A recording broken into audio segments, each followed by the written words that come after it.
kembali lagi di Kata Dokter sambil membahas mengenai penyakit komorbid atau penyerta yang kita kaitkan juga dengan COVID-19 plus dikaitkan lagi dengan masuknya bencana banjir nanti. Betul, musim penghujan Tapi kita ini. habisin dulu lah Lul yang komorbidnya apa, nanti kita langsung ke penyakit-penyakit banjir ya. Jadi kan kita mengerti nih pemirsa ada yang namanya penyakit penyerta. Komorbid yang katanya sih bikin memperberat situasi seseorang kalau misalkan dia kena COVID-19. Kalau yang lain bisa ringan-ringan aja, ringan dan lucu gitu ya, kayaknya OTG aja nggak ada gejalanya. Yang ini bisa tiba-tiba berat banget sampai harus masuk ICU, sampai pakai ventilator. Bisa dijelasin dok? Nah, sebetulnya apa sih dengan imun tuh kok si komorbid ini? Iya dok, komorbid itu kan suatu kondisi penyerta dari tubuh seseorang, pasien atau klien. Nah komorbid itu sayangnya ada yang emang dari lahir sudah dibawa atau memang didapat. Contohnya komorbid yang dari lahir itu seperti asma, orang dengan hipersensitif, kasus-kasus mungkin ada yang riwayat imunologis, atau imun, itu adalah suatu kondisi yang komorbid yang dibawa. Jadi kadang-kadang nggak bergantung usia juga gitu. Diabetes termasuk ya dok ya? Diabetes memang ada yang dibawa dari genetik atau memang dia didapat dok. Jadi yang diabetes itu termasuk penyakit yang didapat. Jadi karena pola hidup kita kurang baik. Itu makanya pemirsa pola hidupnya yang benar-benar aja lah, jangan sampai kena. Semua juga benar kali pengennya. Dok sebetulnya gini dok, kalau memang penyakit penyertanya terkontrol dengan baik, apakah juga akan memperberat?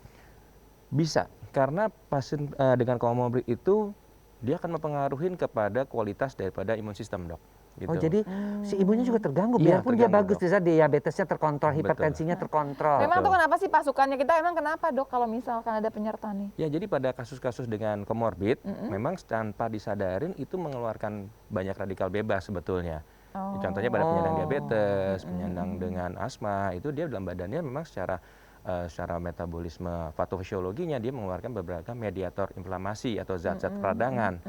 Tanpa disadarin ini juga membuat tentara kita menjadi kayak kerja keras lah.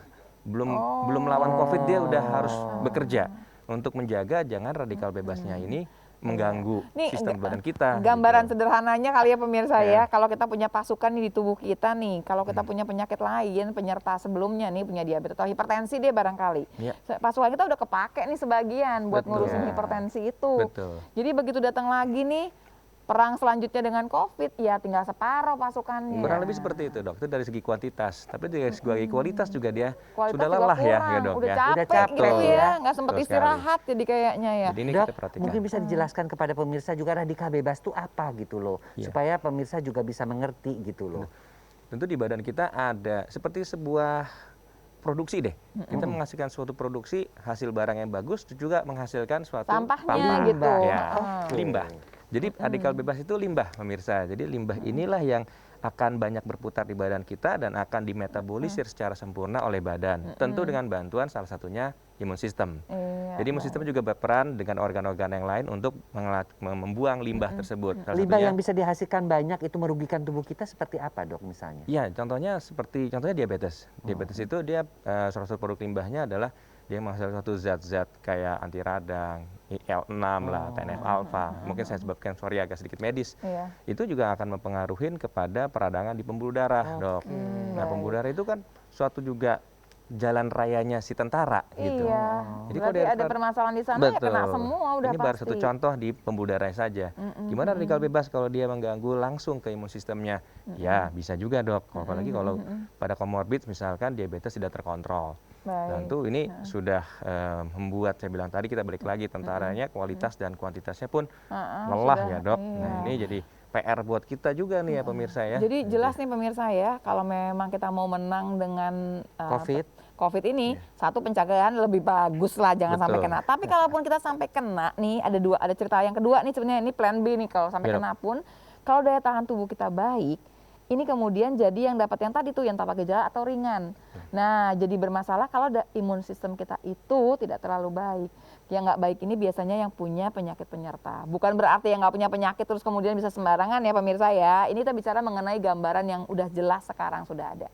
Yang saya tahu tuh dok ya, yang paling tinggi tuh hipertensi gitu ya kebanyakan ya dok ya, yang sampai fatal. Kemudian diabetes, Kemudian ini juga yang katanya penyakit juga jantung. penyakit jantung. Iya, tapi kan semuanya ini di kita banyak kan, Dok? Betul. Kemudian ginjal juga. Iya. Kalau data yang di luar misalkan data dari Amerika ada, di Indonesia ada, itu sekitar ada pasien yang COVID-19 yang mengalami gejala berat, itu komorbidnya sekitar 60-80%, Dok.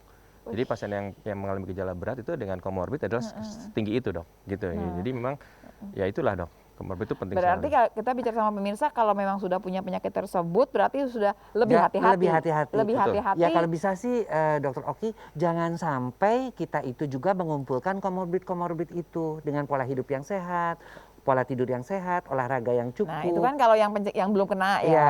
Yang sudah punya berarti jangan sampai kemudian kena COVID-19. COVID-19. Berarti apa ceritanya? 3M lagi. 3M Ingat lagi. pesan ibu lagi mau tidak Betul. mau. Tapi ini bukan cuma kita loh pemirsa. Kita mau bicara mengenai ada yang namanya potensi sumber penularan.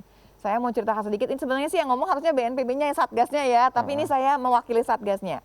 Setiap keluarga harus kemudian mengidentifikasi siapa sih kira-kira sumber penularannya. Misalkan yang paling gampang nih pemirsa, saya sama Dr. Boyke nih ya. Di rumah saya sekeluarga ya, yang keluar dari rumah itu saya, karena barangkali mesti syuting seperti ini ya. Kemudian suami saya yang seminggu 2 kali mesti ngelihat kantornya. Kemudian ada lagi yang tidak satu rumah, asisten saya yang datang ke rumah. Nah, ini juga sumber penularan nih, potensi cuma potensi aja. Sama supir saya yang tidak satu rumah. Nah, 4 orang ini adalah orang-orang yang jadi potensi sumber penularan.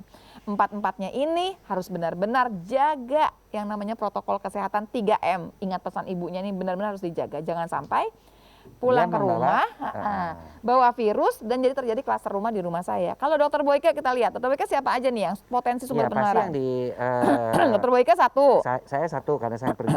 Iya. Udah supir karena tidak tinggal serumah. Ya, kemudian yang ketiga adalah Istri? pembantu.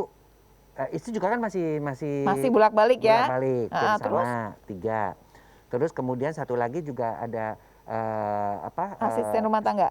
bukan pembantu rumah tangga tapi punya suaminya kerja juga dia. Jadi tapi dia balik ke situ juga. Oh, baik. Jadi ada 4. Nah, jadi kita semua mesti mengerti nih siapa saja di rumah kita yang bisa jadi potensi sumber penularan. Nah, orang-orang ini yang harus diingatkan terus protokol kesehatan dengan benar. Karena mereka yang bisa kemungkinan bawa si virus. Karena kalau anak-anak di rumah udah nggak keluar sama sekali. Ya. Kalau asisten rumah tangga udah nggak keluar sama Nggak sekali keluar karena sama memang sekali. belanjanya udah langsung. Orang ada asisten rumah tangga tuker aja mesti 2 minggu dulu diisolasi kan harus begitu. Jadi berarti jangan sampai kita nih yang keluar-keluar jadi permasalahan. Ya. Kalau dokter banyak nggak, Dok, di rumah? Ya kurang lebih sama dengan dokter sekalian ya. Potensi istri sumber juga keluar penularannya. rumah juga. Istri kebetulan work from home, cuman kadang dia kan harus kadang belanja ataupun kan, jadi tetap sama. menutup kemungkinan. Tapi memang tentu kita ya, saya yang paling banyak keluar. Iya, ya, apalagi jadi- megang Apalagi pasien resiko COVID tertular juga dari ya. pasien kan. Masih kerja di rumah sakit kan, Dok? Iya, Kalau saya dokter, udah masih enggak. aktif. Jadi Iya. enggak terlalu takut lah kalau dengan Iya. pasien-pasien biasa. Tapi yang saya lihat nih pemirsa ya, bahwa orang-orang yang kerja di rumah sakit malah mereka bukan hanya di rumah sakit loh. Iya. Belum tentu dapatnya langsung dari rumah sakit, dari pasien. Bisa dapat dari mana-mana kan, Dok? Betul, dokter. Karena dengar ceritanya ada yang karena waktu acara keluarga Iya. yang seperti itu atau kumpul sama teman. Intinya sekarang bahwa semua orang yang keluar dari rumah protokol kesehatan harus dijalankan dengan baik. Ingat pesan ibu kita deh ya, jangan-jangan sampai pulang ke rumah bawa virus. Tapi yang kedua juga mungkin pemirsa harus ingat imunitas kita yang harus baik juga. Karena kembalinya ke protokol kita juga udah baik, tapi ditambah imunitas mungkin lebih baik Betul, ya. betul. Iya, nanti kita akan bahas lebih jauh ya. Iya. Yang pasti kita akan jeda sebentar, kita akan kembali saat lagi ya. Di Tetap mana? di kata siapa? Kata dokter pastinya. Oke.